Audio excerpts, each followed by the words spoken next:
And we've been told to hold the mics close to Okay. Anna. Can you Like hear this? me? Testing, 1, 2, 3. Yeah.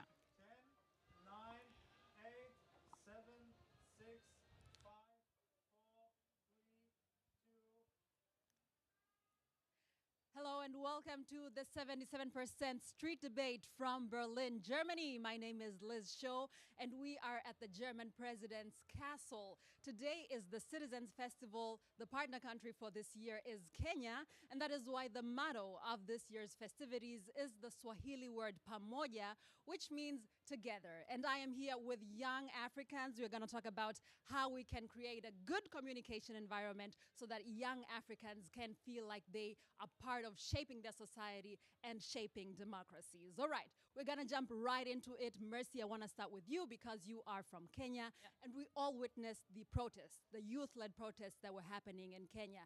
Young people saying no to a taxation bill, saying no to impunity, saying no to corruption, and many saying that they had the feeling that the government was not hearing them, was ignoring them completely. So what do young Kenyans need to do to make their voices heard? I want to say thank you very much and hello everyone. First of all, I want to say social media, social activism actually works. It's very important that the people know out there that it really works. It has worked. Past few months, it worked. But it's important that the young people have the right information to share. So they need to stay informed with accurate information, information that is very objective. So they need to go out there with the right information, take part in civil education to the other young people and the citizens at large. So they need to know that their voices are being heard, but they need to be very objective. They need to continue using social media. I know there are over like 30% young people in Kenya who are between the ages of 18 to 34. So it's very important that there are numbers. So come out with those numbers, use them, use your social media very wisely, but most importantly, share accurate information. Share the right information and very objective. So you're saying it's not only about going out there and raising your voice, but also having the accurate information. Yes, it's about going there very empowered with the right information, with the right knowledge. And knowing that they are the majority because most of Kenyans are young people, just like you. Okay, Tony, I want to bring you into the conversation because you are a journalist, you are a digital expert, and you've been listening to what Mercy has been saying. What do you say about what she just told us? I mean, I agree with her that it's not just important to show up in your numbers, but to show up with the right information, because sometimes information is what is powerful. Knowing the right ways to tackle the issues, because the problem, I can speak from a Ghanaian perspective, is that we have a lot of partisan politics. So it's very difficult to know what is actually accurate and what is propaganda or the information from the other side trying to tarnish the image of the certain government.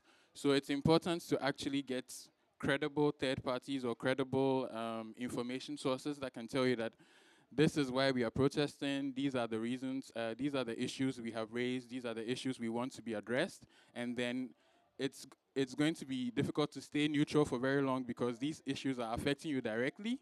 But as long as you try to tackle it from it's not about my party, it's not about my personal gain, but for the collective efforts, that will be what helps everyone. So, yeah. You mentioned credible sources there. What would be an example from Ghana?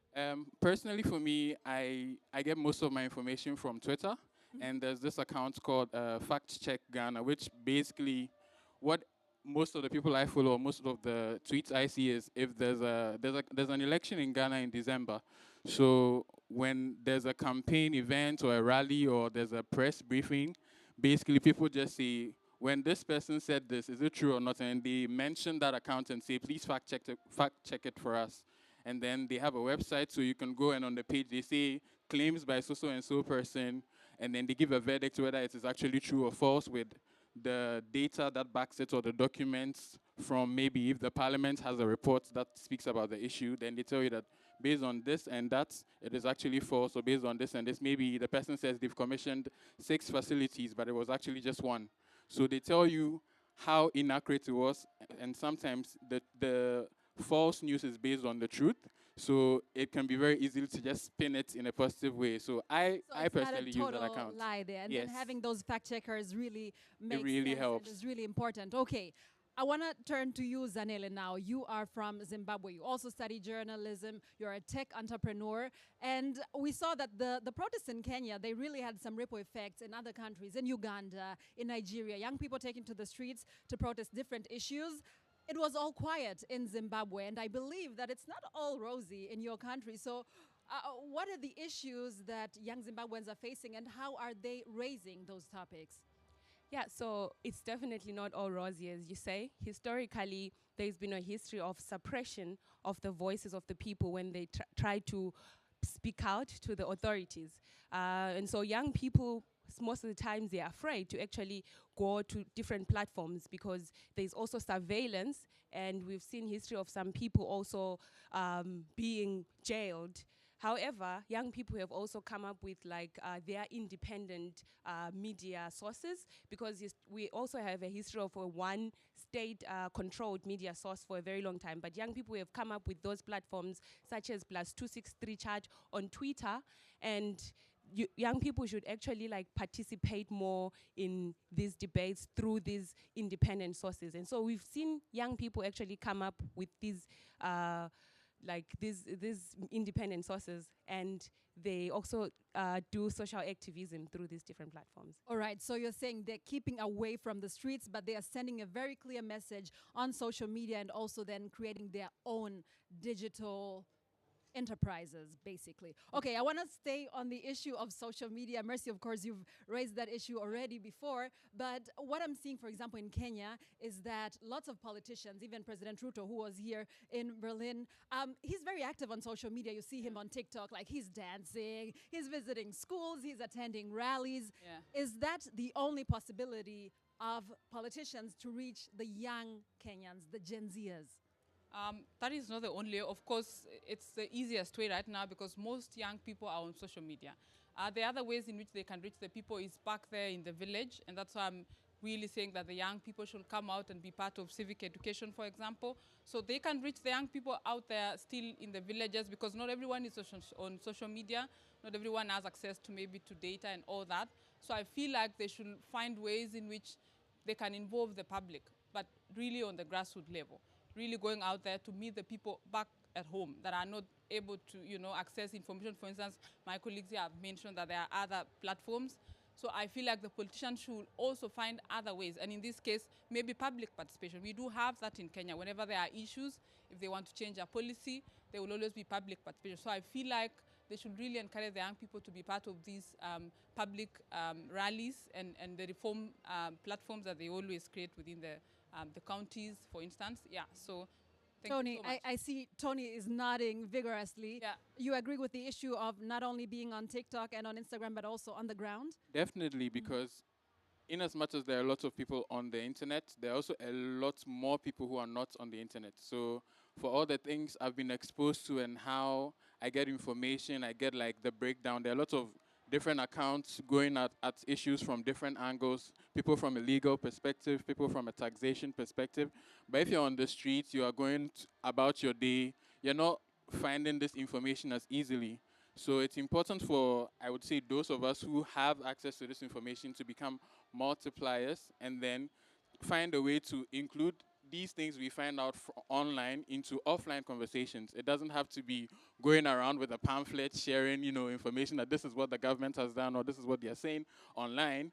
But it's important for us to, find ways of turning our little consciousness, I would say, political consciousness into a mass consciousness. So conversations with your friends, with your family, with your parents. There seems to be a generational divide when it comes to politics in Ghana and maybe on the continent. And so it's important for it to move beyond small groups of young people on Twitter, on Facebook, on Instagram, just debating amongst each other and then turning that into, but mom, what do you think about this thing that this person, and then hearing.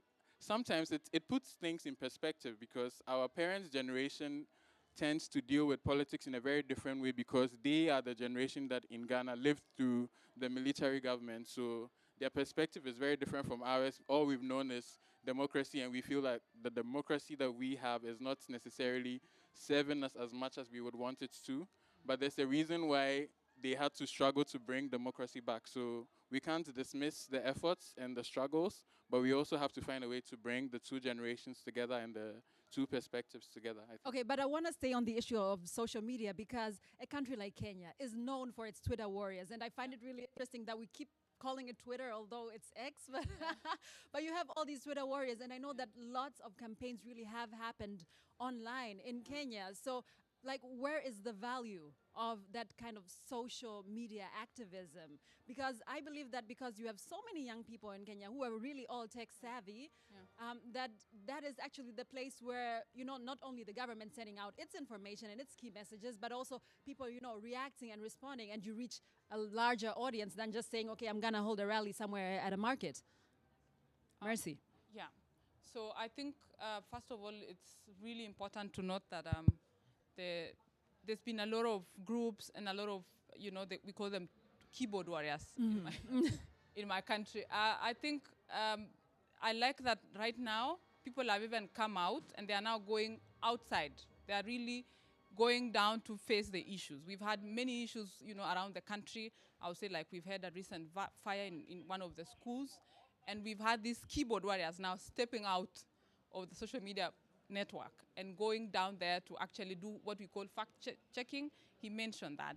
I think also beyond that, we've seen people, even as he said, using the local language to actually explain. Like, for us, the Constitution really means a lot. We have one of the best constitutions from 2010. And what people have done with that is, for every issue we have, they try to see the legal aspect of that side. And what they do with that is they then translate it to the local language and explain it to a person in a layman's language. So I would say that, to me, is something that goes beyond the social media, and I think it's very helpful. People created platforms where they actually translate sections of, let's say the controversial finance bill into different languages. And that was really helpful for the young, the people out there that are not just So young. it gives more people access to very critical and vital information. Very basic and very layman, that any person like my grandma will actually get it and Yes. understand why. Because what happened is the older generation thought that we were making a lot of noise, because the way they see politics is definitely different, as he said. Yeah. And with time, they saw, they actually are against this, because this is what it means. So it was so good that they were able to sort of like decipher that and break it down into really simpler forms in a language that everyone understands. Yes. Okay, Zanele, I want to bring you back to the conversation because I want to focus just for a little longer on the issue of media, and then we will move on, because it's not only about participation, it's not only about media participation, but be it traditional media like TV, newspapers, radio, or social media, it is sometimes used to, spew hate, to divide people, and that is not what we want. We want the spirit of Pamoja. We want people to get together. Okay, so how can we create that positive environment for everybody feel like they are welcome and they're there to share their ideas and opinions? Yeah, so it's very important to create the positive environment so everyone can feel like they can share their ideas.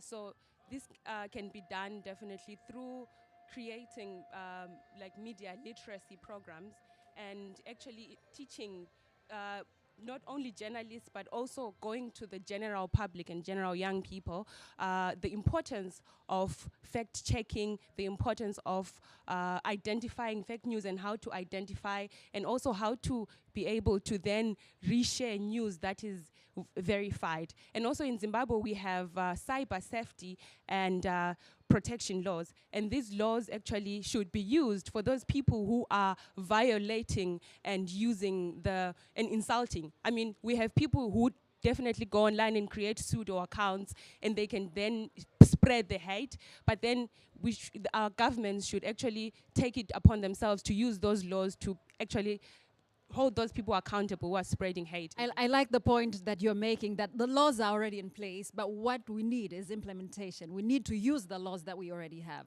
All right, let's move on now, because when we talk about communication, when we talk about youth participation in politics and shaping their societies, it's not only about the media, it's people actually on the ground doing some really important work. Mercy, I know that you are the youth coordinator for Fair Trade Africa. So you work with young farmers in Africa who produce fairly produced goods, and they are being sold to countries like Germany. So tell me about the importance of having networks like this when it comes to transparency, communication, and also youth empowerment. Thank you very much. Yeah, I actually work for Fair Trade Africa, and that's a member organization for Fair Trade International. We are a global movement, a member-based organization where we certify farmers. I want to say, yes, I'm a youth coordinator, and what that means is for everything we do at Fair Trade, we are able to include the perspectives, the ideas, the innovation, the creativity of the young people. So such platforms for us, I mean, Fair Trade has a booth here where we share the fair message. We call it fair message. And I think platforms like this are able to bring the youth together. They're able to interact with the other people. It's kind of like a networking sort of space. And with that, they get these diverse voices from one another. They encourage one another. We become strong together. I think the theme for this festival is Pamoja. When young people are thrown into a space like this, they actually do get, they sort of like have a hard kind of energy from one another. And these spaces, they really give young people the platforms to share ideas, you know, share innovative ways in which they can take back to their country. So I feel like this festival is the right place to be in, is the right place to network, is the right place to get the right connections, to get the right partnerships, even for funding, for opportunities that even create more, you know, like more funds to be able to fund other projects for the young people. So thank you very much. All right. Zanele, you are also big when it comes to youth empowerment, participation. You work with different NGOs in Zimbabwe. You're a tech entrepreneur and you help young people also find jobs. So tell me about what it looks like for young Zimbabweans to feel like they have the power in their hands to shape their futures. Yeah, definitely. That's a very important point because 90% of people in Zimbabwe are in the informal sector. So as a result, young people have tend to entrepreneurship. And they've also tend to like starting their own businesses. So I was working with an organization which connects young people, freelancers, to remote work, so on an international level. And so there are such organizations that have been founded and by young people, where young people can actually like work, and then they are also trained in technology and coding and different skills so that they can be able to access freelancing work. And then there are also NGOs which train young people in farming, microfinance, and as well as technology. And so young people are taking it upon themselves to actually get up there despite the economic challenges. Mm-hmm. So they're not waiting for opportunities to be created for them by those in power, but they're saying, this is something that we can do, let's work on it. Tony, your input, please. I agree with all the things you've said about creating collaborative environments for people to meet and network and stuff. I also think, especially because this is a conversation for young Africans, the diaspora communities and the kind of Pan-African solidarity that comes from a lot of different people from different countries coming together is very important. A lot of the social activism on Ghanaian Twitter, for instance, is inspired by Nigerian Twitter because we see the techniques they use, the kind of strategies they use when they are organizing. Very recently, from the Kenyan protests, we've seen examples of how young people have mobilized, how they've used AI tools like ChatGPT to spread more information. They've built like custom-made versions where if you need information about a specific thing, you can just ask the chatbot and then it generates it for you. So it's good to keep it feels very isolated when you look at these incidents, but because the internet is such an expansive space, you get content from all over the continent, from all over the world. So it's important to see these as learning opportunities. And so when you see something happening somewhere, you don't just think, oh, wow, Kenyans are so cool. You can now think, oh, wow, Kenyans are so cool. Maybe we can do this in Ghana. You know, so it's important to build networks, to build collaborations, but to also find how you can tweak these strategies to fit your own local realities, because as we've noticed, things are very different for all of us, but also very similar in many ways.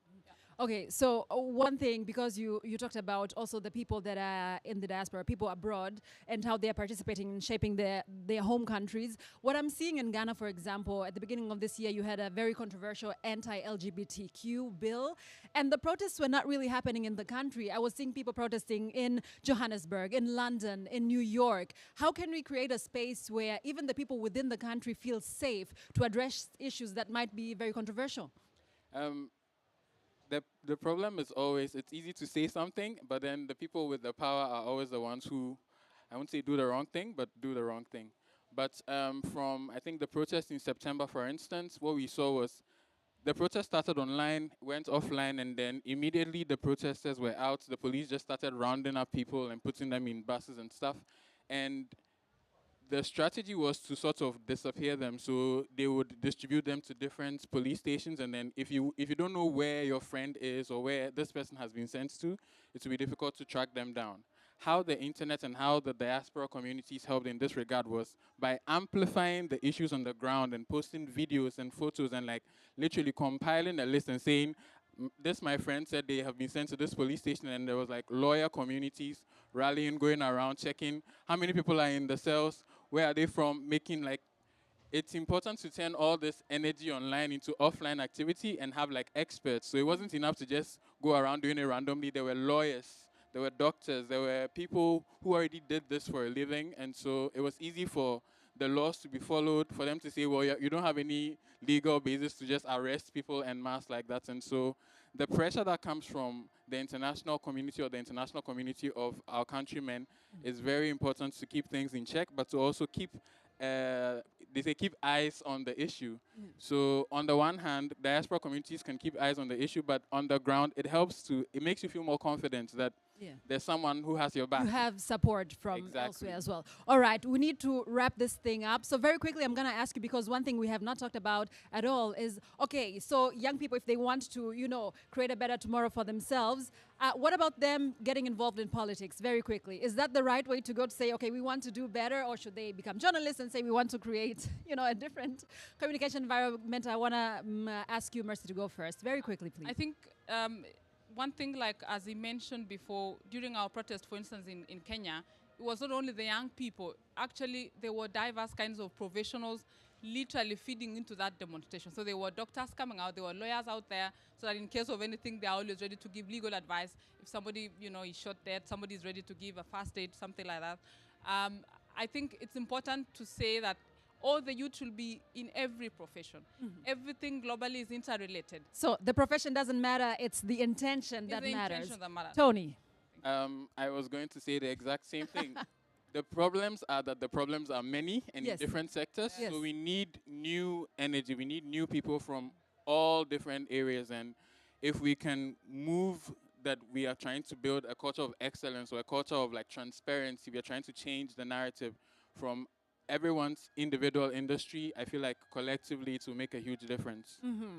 Zanele was listening very intently. Okay, you get the final word, Zanele. What do you have to say? Yeah, so I definitely agree with what they have to say. It's not about only getting into politics, but also from whatever profession that you are in, to participate in the debates, and also voice out the concerns and keep the leaders accountable. So it doesn't necessarily have to be only young people who are involved or members of parliament, because we do have young Zimbabweans as well who are like MPs, and they are also doing their best to work with the communities and listen to the challenges that the community have. But young people from all angles can really get involved in this.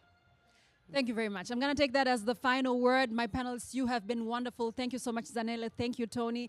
Thank you, Mercy. And thank you to our wonderful audience for being with us and for participating in this very lively debate about how young Africans can use communication and other tools to shape their democracies and to shape their societies. This was the Street Debate from Berlin, Germany. Thank you so much for being part of the conversation.